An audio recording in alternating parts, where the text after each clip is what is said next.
Welcome back. We're going to cover Numbers 28 today. Numbers 28 probably is going to be one of those that within the Church of Christ, at least, is a little controversial. And I'm just going to be telling you what the text says. We're going to go a little bit to the original language. I'm going to show you in the original language what's being talked about. But I would encourage you, if you're somebody who has a problem with what I say today, which a lot of you are, and I understand and accept that you come to me and talk to me about it instead of getting all mad and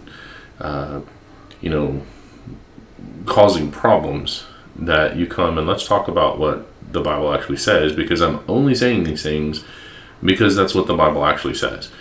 I'm not saying these things to cause a stir. I'm not saying these things to pick a fight. I'm just trying to teach what the Bible teaches and try to do that without any prior biases or any prior preconceived ideas. Now, of course, a lot of what we teach in terms of Bible study is based on presuppositions.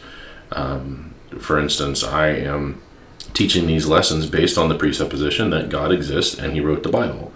So there are those kinds of things, but with regard to the specific topic today, which a lot of it's just about the sacrifices and stuff, the daily sacrifices they were supposed to do to maintain the priesthood so they could eat.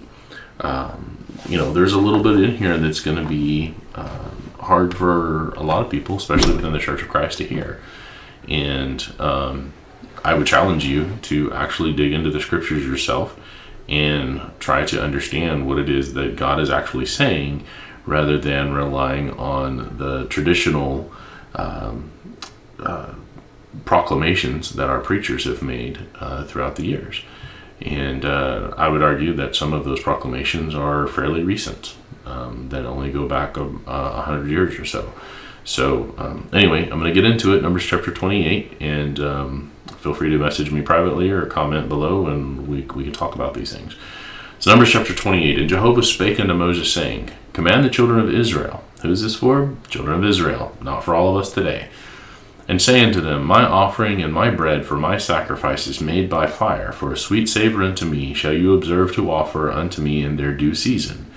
And you shall say unto them, This is the offering made by fire, which you shall offer unto Jehovah, 2 lambs of the first year without spot, day by day, for a continual burnt offering. So this is a law about a daily sacrifice, and they're going to offer 2 lambs, one in the morning, one in the night. In fact, that's verse 4. The one lamb you shall offer in the morning, the other lamb you shall offer at even. This was a daily sacrifice. God not only required sacrifices on all these feast days, He not only required sacrifices when somebody sinned or met one of the criteria for those things in the beginning of Leviticus, the first 7 chapters of Leviticus. I can't say that word, Leviticus. But God also required a daily sacrifice. Why? Because a lot of these sacrifices were to feed the priests and their families. And they had no land. Remember, the context here has been the land promise. We just talked about in chapter 27, the land promise with regard to the daughters of Zelophehad who had no sons. And the Levites did not have land to work. They couldn't go till the land, and they didn't have land to raise sheep or anything. They were wholly, as a tribe, dedicated to the tabernacle and later the temple. And so they relied entirely on the other tribes to provide their food. That was the way that they did it. Okay, so this is a daily sacrifice. 1 lamb in the morning, 1 lamb in the evening, and this is what the Levites would eat. And so we're going to see some other things that are offered. And I'm going to go back and I'm going to touch again on some things, another video that I did regarding I guess hero is probably not a great word, but an influence, a guy that influenced me early on.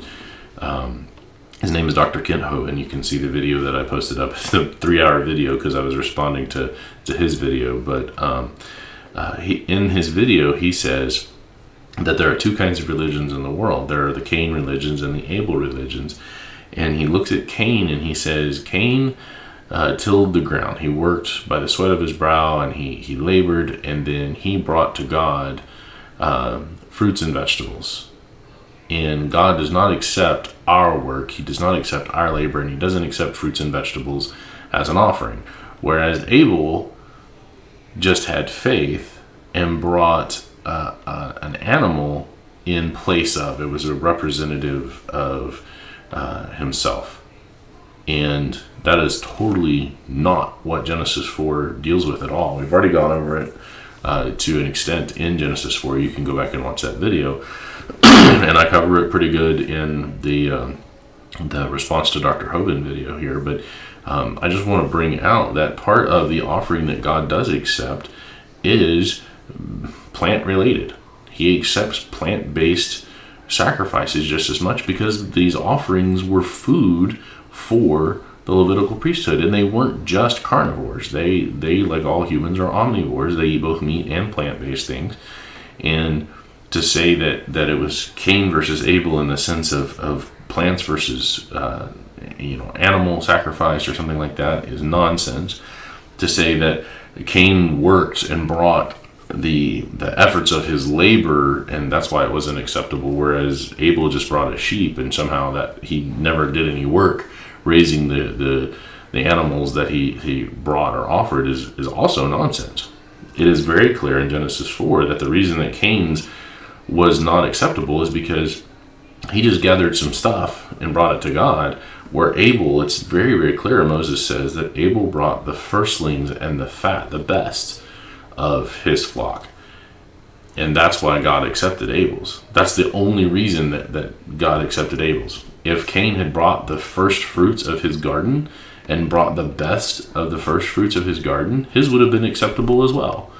It's a simple distinction there, but a lot of people go to that and they try to make these crazy declarations about Genesis 4, and part of it is because they just don't read far enough into their Bible to understand all of what's going on. And it's because they find Leviticus and Numbers and the second half of Exodus and Deuteronomy, all of them are kind of boring. It's these laws, and why do I have to read all that? And they don't understand. They're not digging into them to understand the meaning behind them. And so a lot of people don't realize that God accepts plant-based sacrifices. So we're going to read about that here in this daily sacrifice that God requires for the Israelites to maintain the priesthood. So they're going to do one lamb in the morning, one lamb in the evening. And then verse 5, it says, "In a tenth part of an ephah of flour for a meal offering." Obviously, flour is not meat, so that's why I'm auto-translating here. Flour for a meal offering mingled with the fourth part of a hin of beaten oil. So oil is, we're probably talking like olive oil or something along those. That's plant-based. Flour is obviously plant-based. It comes from most likely wheat or some other grain-based source rather than from a meat source, which would be silly. So these are plant-based offerings, and it's to bake breads and to eat something besides meat the whole time.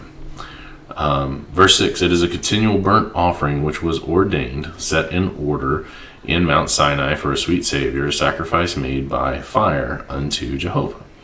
Okay, so this harkens back all the way. We're not giving new information. Numbers is not about new laws very much, except for things that come up like Zelophehad and his daughters and stuff. So there are things that God is going to say, okay, this comes up, let's handle it, and this will be how it will be for the rest of the time.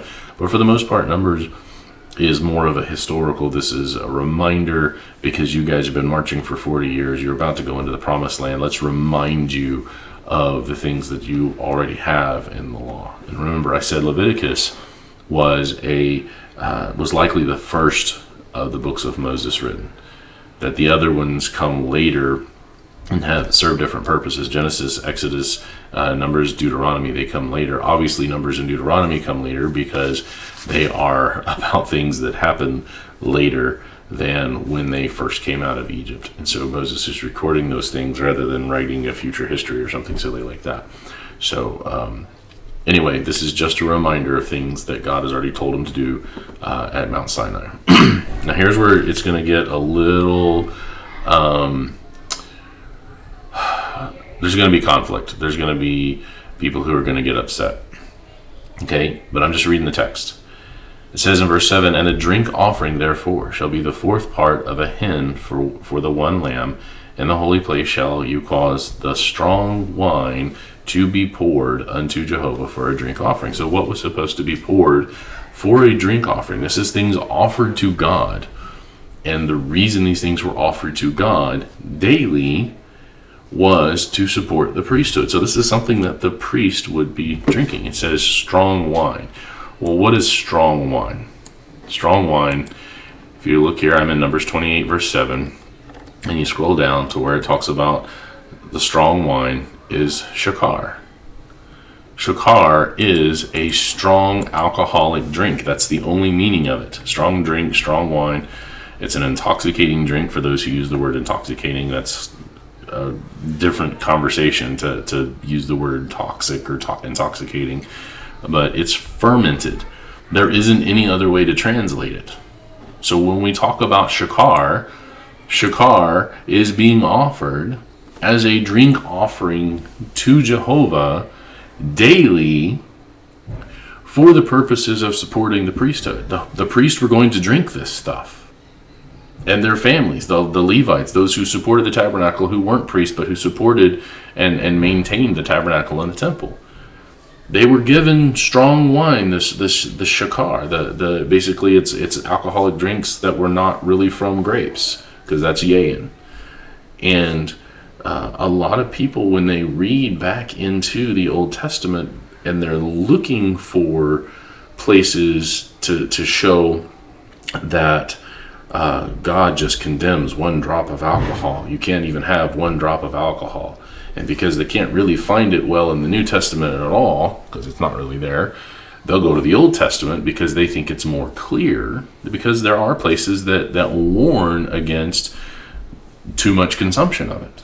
That if you let it control you, those kinds of things. And they'll go to Proverbs, and they'll go to other places where wine is warned against. But what they'll do is they'll cherry pick. Just like anybody else who has a preconceived notion, is they'll find what they want to find, and they'll ignore everything else related to the context. But if you show them this, if you show them Deuteronomy 14, it's overwhelmingly obvious that the Old Testament does not flat condemn the consumption of alcohol. It's just black and white. It's super easy to show it. In fact, if you read, you can go to, I believe it's is it the Christian Chronicle or Christian Courier? Wayne Jackson, his magazine and stuff.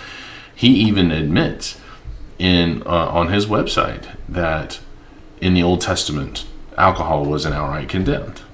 And by that admission, you completely eliminate the Old Testament as a source to show that alcohol is outright condemned. Furthermore, the Old Testament isn't authoritative over us today. And so looking to the Old Testament to try to show that somebody should not drink alcohol at all, by looking back at the Old Testament that way, Galatians 5 says you have fallen from grace. Why are you trying to keep the old law? Why are you trying to bind something of the old law onto people today? If you want to condemn alcohol, stay in the New Testament, because that's the covenant that we're under. Now, I'm not going to deal with all of that. I'm not going to the New Testament. I'm not going to talk about alcohol in the New Testament. This lesson is not about alcohol. But you cannot go to the Old Testament and say that drinking alcohol at all, one drop, is sinful. Furthermore, drunkenness is condemned in the Old Testament. And if drunkenness is condemned, and I say in the Old Testament, it's condemned by the law of Moses. It's not condemned outside of the law of Moses. So Noah didn't sin by getting drunk, because there's no law that he would have violated. Just like Abraham could have married his sister, and he didn't violate any law, because incest wasn't condemned until Leviticus 18, and only for the children of Israel. But drunkenness is condemned by the law of Moses, and yet here they are offering alcoholic drinks as an offering to God for the purposes of the Levites to consume on a daily basis. One drop drunk is nonsense. And you certainly can't go to the Old Testament and try to prove it, because it actually proves the opposite. So anyway, I just wanted to cover this, and I know that's controversial, and I know a lot of people are going to come at me and they're going to be upset about it. But I'm just reading to you what the actual text says, and you can deal with the text, or you can be emotional, and then I don't have anything to say because there's no arguing with emotions. I just want to talk about what the text has to say. Shekar is always and only alcoholic. Verse 8. And the other lamb shall you offer it even, as the meat offering or the meal offering of the morning, and as the drink offering thereof. So they got the lamb offering and the drink offering in the morning, and they got the lamb offering and the drink offering in the evening. So twice a day. And you shall offer it a sacrifice made by fire of a sweet savor unto Jehovah. All right, so that's the daily. That's the daily offering that they were supposed to do, as a reminder to them, hey, don't forget to do this every day. And on the Sabbath day, 2 lambs of the first year without spot, and 2/10 deals of flour for a meal offering mingled with oil, and the drink offering. So on the Sabbath day, you still got to offer it. Okay? This is the burnt offering of every Sabbath, beside the continual burnt offering and his drink offering. So not only are they supposed to do this daily, but on the Sabbath day, they double up. Sabbath day, not only do they do the daily offering, but they do an additional 2 lambs and an additional thing of flour, additional thing of oil, and an additional thing of the drink offering. Why? Saturday was a day off. God was instilling in them, hey, you need to take a day off. Don't work 7 days a week. Relax, rest, just take it easy. Oh, and here, have some meat, have some bread, have some wine, chill. That's essentially what God is saying here. Okay, and this is again to the priests. And by implication, this isn't just to the priests. This is what the priests were provided by the other tribes. But by saying that the Levitical priest and their support of the whole tribe, if they could do it, then by implication we can expand that out to the other the other 11 tribes, including the 2 half tribes of Joseph. And so it's logical, it's simple, it doesn't require jumping through hoops, but this is what they were allowed to do. All right, and in the beginnings of your months, that means every first day of each month. There's 12 months. At the beginning of your months, you shall offer a burnt offering unto Jehovah, 2 young bullocks, 1 ram, 7 lambs of the first year without spot. So 12 times a year, first day of the month, this is what you offer every month. Now, there were other things. Remember, the first month and the 7th month were the months of those feasts that they were supposed to do. And so during those months where they had the feasts, sometimes during the first of those months, they were supposed to do additional sacrifices based on the feast of that month. These are in addition to that. Every first day of the month, they were supposed to offer these. Okay? And so... let's see here. Verse 12, and 3/10 of deals of flour for a meal offering mingled with oil for 1 bullock, and 2/10 deals of flour for a meal offering mingled with oil for 1 ram, and a several 10th deal of flour mingled with oil for a meal offering unto 1 lamb, for a burnt offering of a sweet savor, a sacrifice made by fire unto Jehovah. Why do they offer so much stuff on a constant basis? Well, how big was the tribe of Levi? Thousands of people is what they're trying to feed here. Thousands of people who are not allowed to work for a living, who are not allowed to raise their own crops, who are not allowed to shepherd their own sheep or raise their own cows. They can't have ranches because they don't have land. And so these thousands of people, for the next 1,500 years, where the tribes of Israel are growing in size, they are supposed to be taken care of, and God is providing for the tribe of Levi so that they can focus on and dedicate themselves to the service of the temple. Okay? And so let's see here. Verse 14, and their drink offerings. What were the drink offerings? That's the shekar. The drink offering shall be a half a hin of wine unto a bullock. And so let's go to verse 14 here. Go down to verse 14. All right, of wine. So that's yayin. Remember, when we look at the word yayin, we talked about this back in number 6 with the Nazirite vow. The default of yayin is alcoholic wine, and it requires context to use the idea of metonymy or metaphor to expand that to include non-alcoholic. Yayin is default alcoholic wine because that's the natural direction that it went. Grape juice didn't last very long. They didn't have refrigerators like we do. And so the idea of yayin is when you read that, when you see the word yayin or you see the word wine, you default to alcoholic wine unless the context demands that you expand that metaphorically to include even the grape and the vine itself and grape juice in all forms of it, which is what it does in number 6. But number 6 isn't the standard. Number 6 is the exception. It's where the context is expanded by the words of the context itself. But the default here is alcoholic wine. Okay? So they were to, and their drink offering shall be half a hin of wine unto a bullock, and a third part of a hin unto a ram, and a fourth part of a hin unto a lamb. This is the burnt offering of every month throughout the months of the years. And 1 kid of the goats for a sin offering unto Jehovah shall be offered beside the continual burnt offering and his drink offering.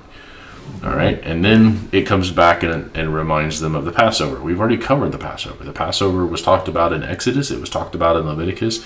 So this is a reminder of that because they're about to enter into the Promised Land. And then the 14th day of the first month is the Passover of Jehovah. And then the 15th day of this month is the feast. 7 days shall unleavened bread be eaten, and the first day shall be a holy convocation. You shall do no manner of servile work therein. So it doesn't mean they can't do any actions whatsoever, but the idea of servile work, you can't labor in the field, you can't go out and tend your flock, you can't do work of what we would consider works of merit. And in fact, if you look at the idea of the Sabbath day itself, the Sabbath points forward to the New Testament just like everybody else, or just like all of the other feast days, to point to the fact that works of merit, works of servile work, or works of earning are not part of God's plan or pattern. You cannot do things that are of value and give them to God and say, God, in exchange for this work that I have done, I have earned salvation, now you pay me. That nobody that I'm aware of that will talk about this believes that. Now the Catholics are accused of that, and it may be that a lot of them do believe that. But I'm not going to speak for them. I'll let them speak for themselves. But a lot of people accuse the Church of Christ of, you guys, well, could you believe that baptism is necessary for salvation? Water immersion is necessary for salvation. You believe in works of merit. You believe that you can just work your way into heaven. And that is not true. It is absolutely not true. The idea of obedient faith, works of obedience, are not the same thing as works of merit. And a great example of this, they are not supposed to do any servile work at all on the Sabbath day. They're not supposed to do it on their feast days. You can see here in the Feast of Unleavened Bread, on the first day is a holy convocation, just like the Sabbath day. Then on the 7th day, they're not supposed to do any servile work. But what are they supposed to do? They're supposed to sacrifice sheep. Is that not action? Is that not work? But those aren't works of merit. They're not out laboring and creating value through their labor. It's works of obedience. And they were still supposed to do those.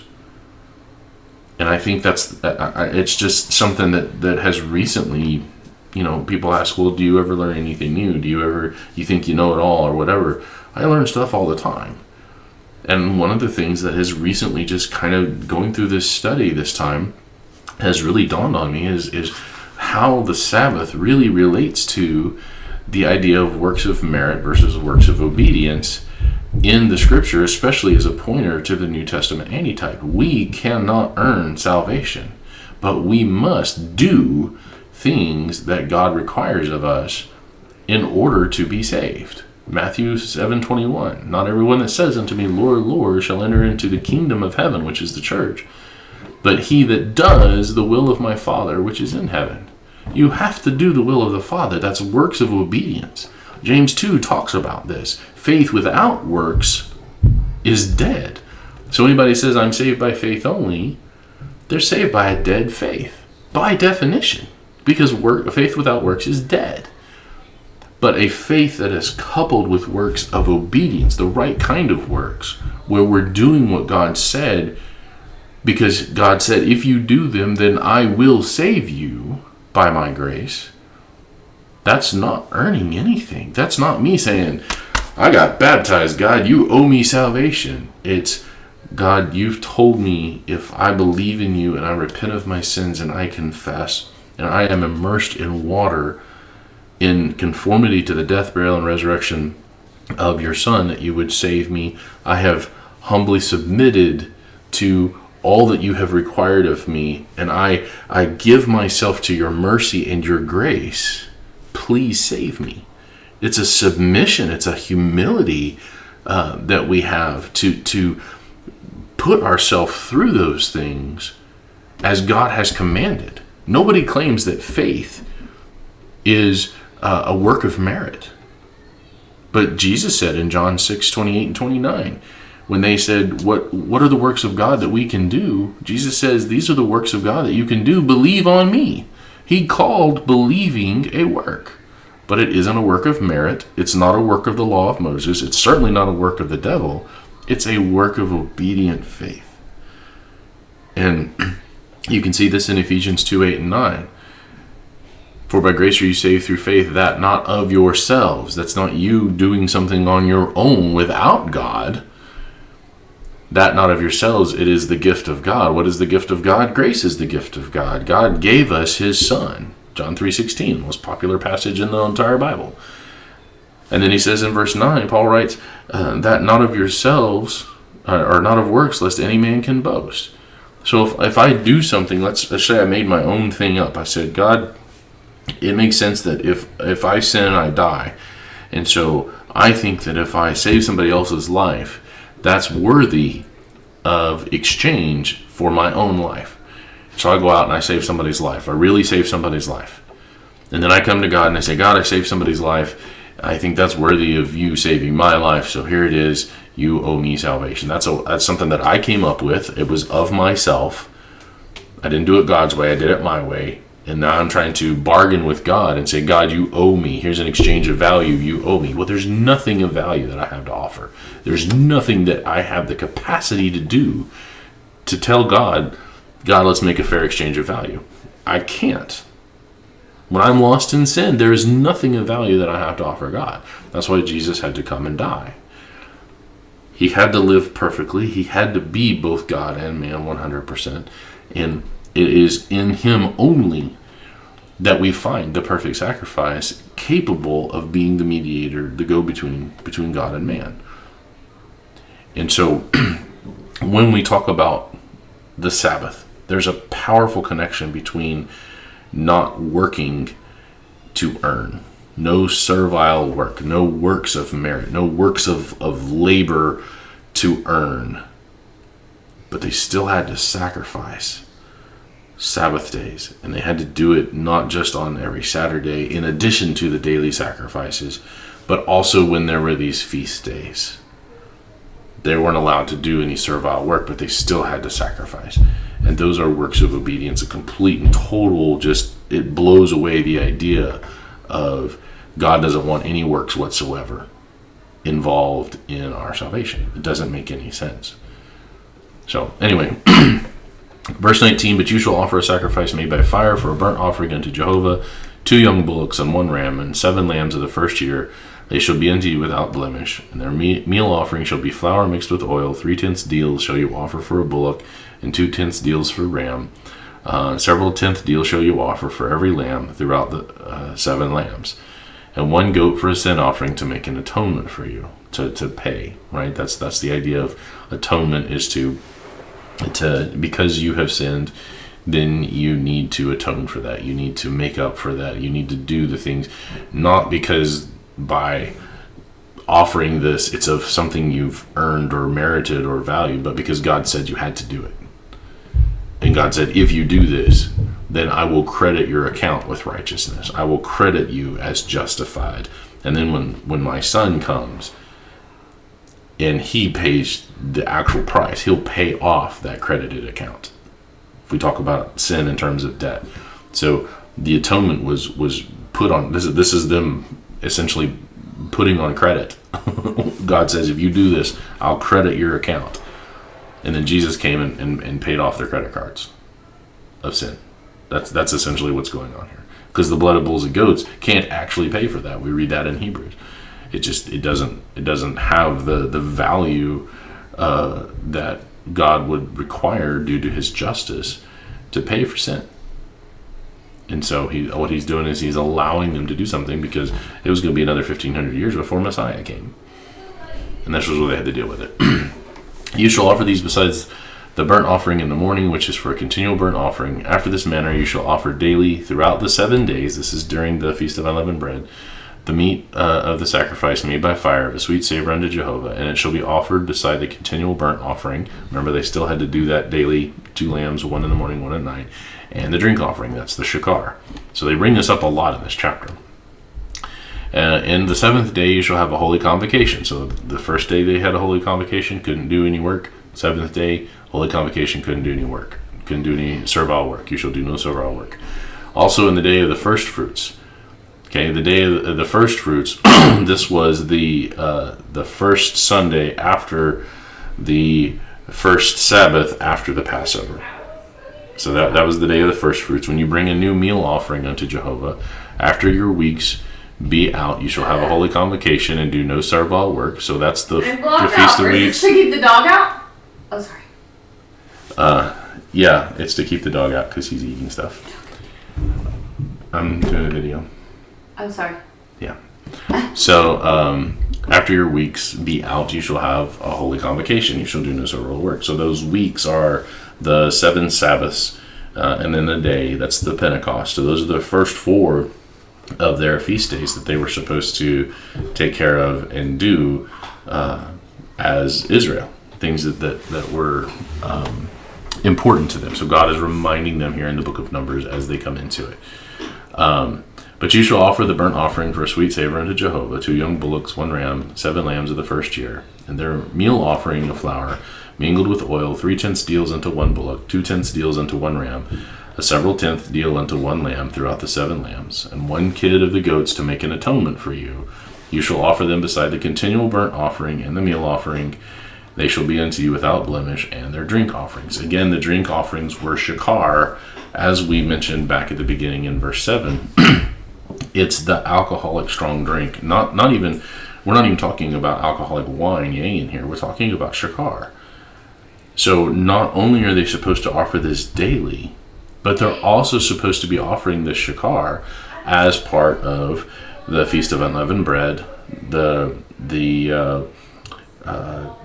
Feast of Weeks, the Pentecost, the Firstfruits. All of these things are supposed to be offered. The only thing that it's not part of is Passover, because they didn't have fermented things. They didn't have yeast. They didn't have leaven. They didn't have anything in terms of Passover that related to that.